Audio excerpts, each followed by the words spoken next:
இந்த பையனுக்கு எப்படி தான் இவ்வளோ டேலண்ட் வந்துச்சுன்னே தெரியலங்க. நல்லா வந்து டிராயிங் பண்றான். எனக்கே ஆச்சரியமா இருக்குன்னா, எனக்கு சுத்தமா டிராயிங் வராதுங்க. ஆனா அவங்க அப்பாவுக்கு நல்லா டிராயிங் சூப்பரா பண்ணுவாங்க. அதனாலேயே ஜெய்குட்டிக்கு வந்து அந்த டேலண்ட் அப்படியே வந்திருக்கு.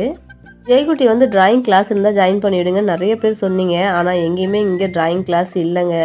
நாங்க இருக்கிறதும் ரொம்ப வில்லேஜுங்க. இந்த வில்லேஜ் சைடுல இருக்கிற குழந்தைங்களுக்கா இருக்கட்டும், பெரியவங்களா இருக்கட்டும், நெறையா வாய்ப்புகள் வந்து கிடைக்க மாட்டேங்குதுங்க.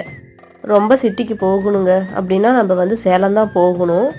சேலம் போற அளவுக்கு இப்ப டைம் இருக்காது. ஜெய்குட்டி காலையில 7 மணிக்கு போயிட்டு, சாயங்காலம் வந்து 5:45க்கு தான் வீட்டுக்கு வருவான். அதனால அவ்வளோ லாங்ல வந்து இப்ப அனுப்பவும் முடியாதுங்க. ஸ்கூல்ல வந்துட்டு சயின்டிஸ்ட்டோட ஃபோட்டோ வந்துட்டு ஒரு டிராயிங் பண்ணிட்டு வரணும்னு சொல்லியிருந்தாங்களாம். அதனால தாமஸ் ஆல்வா எடிசனோட ஃபோட்டோ வந்து வரைஞ்சிட்டு இருந்தாங்க. இன்னைக்கு வந்து நம்ம வீட்ல சிக்கன் பிரியாணி தாங்க. சண்டே அப்படிங்கிறதுனால ஈவினிங் போல சிக்கன் எடுத்துட்டு வந்திருந்தாரு. சரி அத வந்து கிரேவி மாரி செய்யலாமா? பிரியாணி செய்யலாமான்னு கேட்டதுக்கு எல்லாருமே வந்துட்டு பிரியாணின்னு ஓட்டு போட்டுட்டாங்க. அதனால பிரியாணி செஞ்சுட்டேங்க.